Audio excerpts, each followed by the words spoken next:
Kelly baba.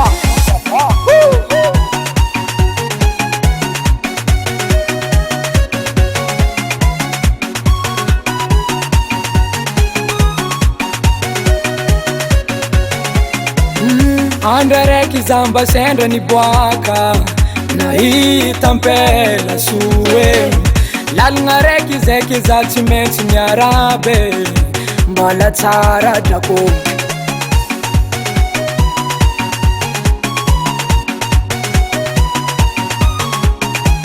mbola tsara na tsy mivaliane zafonjany ambony ambany zao igny lany fagnanagny tanitegna sazatyrananino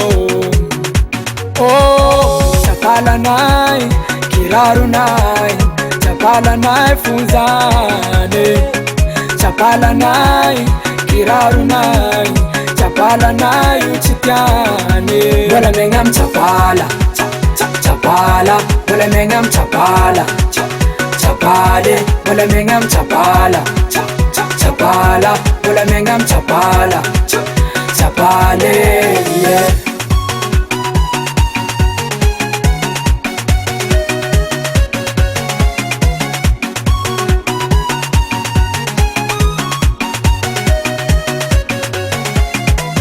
Nampalahelo za fitiavako narebe tsy hitane tsy injireny nampalahelo za fitiavako nandreky tsy hitane tsy zany eko ndraiky za ty masikiny tsy managna kiraro tsara fa fitiavagna na tsy voavidina miliara ha fitiavagnanao donc diso adresy lehilahy ty fahitako anao io matimaty demonty sapalanay kiraronay sapalanay fonjany sapalanay kiraronay sapalanay io tsy tiany mbola megna amy sapala sapala mbola megna amy sapala sapale mbola megna amy sapala sapala mbola megna amy sapala sapale yeah.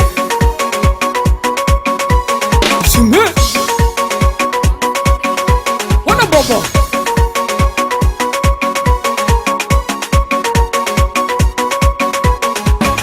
Aigle d'oro, Timberland, mocassin, Yando, style bateau, pirata, arena, lendro.